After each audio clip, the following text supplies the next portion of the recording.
Bom dia! Quinta-feira, 3/9/2020 e a nossa aula de História. Hoje nós temos inglês, História e teremos também a nossa aula de gramática ao vivo.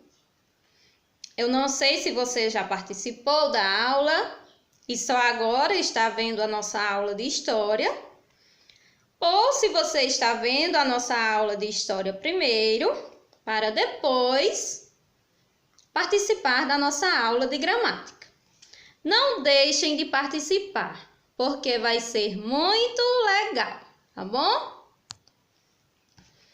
Vocês recordam que na aula passada nós iniciamos o estudo da unidade 3, Marcas da História, e do capítulo 1, Memória e História, onde a gente viu que a história ou as histórias são construídas ao longo do tempo através de registros como fotografias, documentos antigos, objetos, e esses registros guardam a memória de fatos ou acontecimentos que foram importantes. Vimos também que esses registros são chamados de fontes históricas e que as fontes históricas elas podem ser orais, visuais e escritas. Temos também as fontes imateriais, que são aquelas que ficam guardadas na memória, que nós podemos somente vivenciá-las, e as fontes materiais, que são aquelas que são produzidas, são objetos que são produzidos a partir de um material, como a madeira, o papel.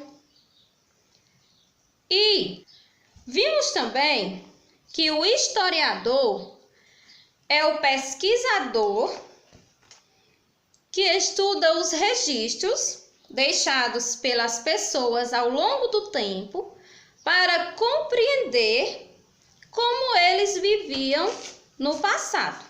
Não foi assim? Então, nas atividades distribuídas entre as páginas 73 e 77, nós vamos agora fazer a correção. Na segunda questão, você iria pintar os itens de acordo com o tipo de fonte que representa. Azul, se for visual, verde, se for escrita, e oral, e laranja, se for oral. Cartas antigas, você pintou de verde, porque corresponde à fonte escrita. Histórias de família contadas por seus integrantes, você pintou de laranja, porque corresponde à fonte oral. Fotografias de família, você pintou de azul, porque corresponde à fonte visual. E cantigas de brincadeiras, você pintou de laranja. E eu coloquei amarela aí. Não sei de onde eu tirei esse amarelo. Desculpa, tá, gente? A tia errou. Cantigas de brincadeira você ia pintar de laranja porque corresponde à fonte oral. Foi assim? Na terceira questão, você iria escrever qual tipo de fonte se produz quando. Quando você escreve um texto, que fonte é essa? Escrita. Quando você faz um vídeo, que fonte é essa? Visual. Quando conta a história da sua vida? Fonte oral. E quando escreve em seu caderno? Já está dizendo, né? Escrita. Na quarta questão, você iria marcar nas imagens o tipo de fonte de acordo com a legenda. Fonte material M, na cor vermelha. Se você pintou, tudo bem. Se colocou só a letrinha, também está certo. E material colocaria o I, ou pintaria na cor verde. Então, festa do divino, imaterial. Festa de maracatu, imaterial, né? É uma festa. A gente somente vivencia e guarda na memória. Então, é fonte imaterial. Cerâmica produzida pelo povo Carajá. Gente, se você colocou imaterial, tá certo. E se você colocou material, também tá certo. Por quê? Porque a construção dessas peças de cerâmica é um método que vem sendo transmitido de geração em geração. Por isso que é considerado uma fonte imaterial. Só que, como é produzido a partir de um material, que é o barro, que é modelado, também se considera material. Detalhe de pintura rupestre no Parque Nacional Serra da Capivara. Material, não é assim? A quinta questão era uma resposta pessoal. Lá na página 77, você iria ler o texto da sabedoria dos griots, como a gente comentou, e responder, de acordo com o texto, quem são os griots? Os griots são contadores de histórias que transmitem às gerações mais novas as tradições e a história do seu povo. Segunda, sobre o que tratam as histórias e as lendas contadas pelos griots. Essas histórias e lendas tratam das origens familiares, dos eventos do cotidiano e dos fenômenos da natureza, né? Tudo isso de acordo com a tradição da origem africana. Terceira, qual é a importância dos griots para as sociedades africanas? A gente também citou que com esse costume de contar as histórias, eles mantêm vivas as histórias e as tradições da comunidade. E na quarta questão, a resposta também era pessoal, porque vocês iriam perguntar a um familiar algum costume ou algum saber do cotidiano que tem origem africana, certo? Então, alguns colocaram algo referente às comidas africanas, outros colocaram referente à capoeira, enfim. Gostei de ver o empenho de vocês, certo? Hoje, nós vamos iniciar o estudo no capítulo 2, na página 78, com o tema Documentos e Registros Pessoais. Quais são os documentos que você tem? Quando você nasceu, foram registrados em sua certidão de nascimento informações como o dia que você nasceu, a hora que você nasceu, o local, certo? Além dessas informações, ainda tem na sua certidão os nomes dos seus pais e os nomes dos seus avós. Vocês já observaram a certidão de nascimento de vocês? Será que tem alguém que não tem certidão de nascimento? A certidão de nascimento, gente, é o primeiro documento que a gente adquire depois que nasce, né? O seu papai, ele vai num cartório, que é um estabelecimento responsável por essa parte de documentos, e lá é feita a sua certidão de nascimento. Eu vou mostrar a minha para vocês. Aqui é a certidão de nascimento da tia. Deu para ver aí direitinho? Já tá com o papel um pouquinho amarelado, porque já tem um certo tempinho que a tia nasceu, né? Então, o primeiro documento que a gente adquire ao nascer, que é providenciado, é a certidão de nascimento, né? Depois desse documento, o próximo documento que a gente vai possuir é a carteira de vacinação. Tenho certeza que vocês estão olhando aí essa imagem do lado e lembrando que dessa daí ninguém esquece, né? Quando a mamãe levou você para tomar a vacina, onde muitos de vocês choraram, outros não, né?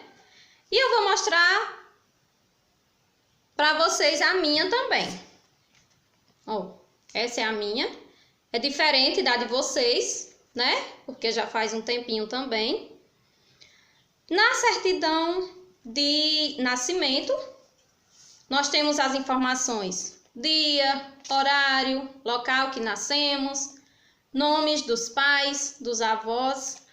E na carteira de vacinação, quais são as informações nela contidas? Na carteira de vacinação são registradas todas as vacinas que você já tomou e as vacinas que precisam ser aplicadas, que você ainda vai precisar tomar, não é isso? Hoje eu tenho essa, gente, ó, que é a do adulto, né?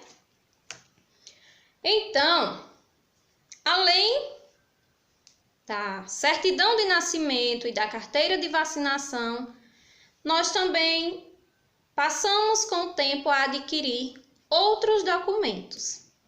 Esse primeiro documento que está sendo mostrado aí, como é o nome dele? Quem possui esse documento? Esse documento é a identidade, né? Para que serve a identidade?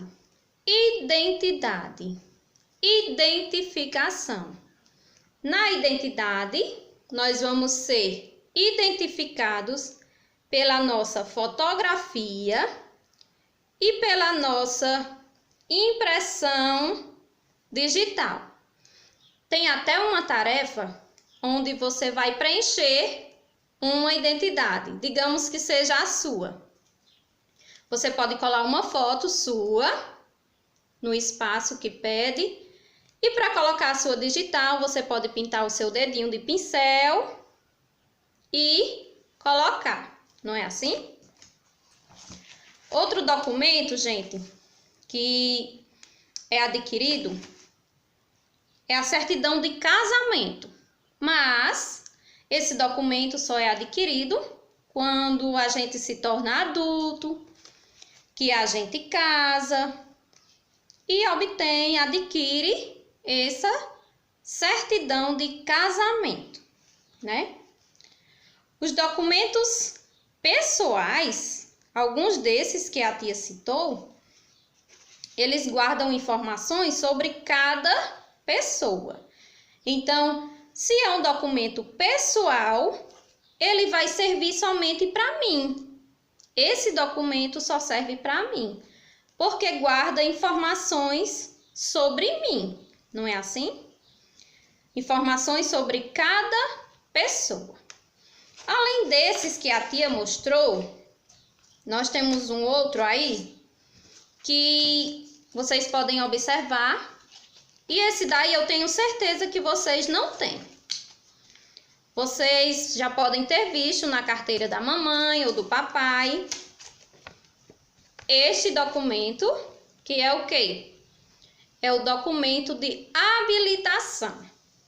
E esse documento, ele permite que a pessoa possa dirigir veículos motorizados. Porém, esse documento ele só pode ser adquirido a partir dos 18 anos, né? Que é a idade em que você pode dirigir esses veículos, certo? Então, na atividade, vocês vão preencher uma identidade e depois vão fazer a correspondência do documento para a função de cada um. Como a gente viu, a certidão de nascimento ela registra o nascimento de uma criança, né? Dia, hora, local, nome dos pais, dos avós. Já a identidade, ela identifica a pessoa através da foto, da impressão digital e da assinatura. Gente, eu esqueci de falar antes que na identidade nós também podemos ser identificados pela nossa assinatura. Já o cartão de vacina, ele registra as vacinas que já foram aplicadas e as que ainda precisam ser aplicadas. A carteira de habilitação, ela nos permite dirigir veículos motorizados. Então, percebam que cada documento tem a sua função, certo? Virando a página, na página 80, nós vamos falar sobre registros pessoais e de família. As lembranças pessoais e os registros nos ajudam a recordar os momentos que vivemos e nos permitem compreender um pouco da nossa história. Como a tia já falou anteriormente, quando a gente guarda fotografias, quando a gente guarda bilhetes, objetos, esses registros nos ajudam a contar, a recordar momentos que foram importantes. Quem de vocês já sentou com o vovô ou com a vovó para olhar álbuns com fotografias de família? Tem até pessoas naquelas fotos que você nem conhece, mas a partir do registro e do depoimento que a sua vovó ou o seu vovô está contando, você vai ficar conhecendo um pouco sobre a história da sua família, dos seus parentes que lhe foram apresentados através daquelas fotografias, não é assim? A história pessoal ganha mais sentido quando incluímos as relações que temos uns com os outros. Nossas lembranças têm pontos de contato com as lembranças das pessoas com quem convivemos, né? Com os membros da nossa família, com os nossos amigos. E são as lembranças em comum que podem compor a memória do grupo ou coletiva, né? Então, é uma fonte visual, as fotografias, e também é uma forma de conhecer a história da nossa família, né? A gente pode, junto com os nossos familiares, recordar momentos vividos no passado e nos conectar à memória dos antepassados, né?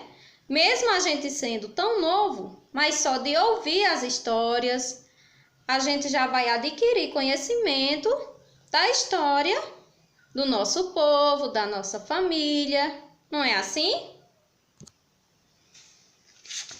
Outra maneira que a gente não pode esquecer são as tradições orais, as fontes orais, né? Que são aquelas onde a gente ouve depoimentos e passa a conhecer hábitos, costumes e histórias que nos permitem conhecer um pouco do passado. Na página 82, nós temos um texto bem interessante, o Museu da Pessoa. Você já ouviu falar? O Museu da Pessoa é um museu virtual que tem como objetivo registrar histórias de qualquer pessoa que queira relatar a sua história de vida. Essas histórias são fontes históricas porque contam as experiências vividas por pessoas em determinado tempo e espaço. O Museu da Pessoa foi fundado em 1991 e atualmente contém mais de 15 mil depoimentos e mais de 70 mil fotografias e documentos digitalizados.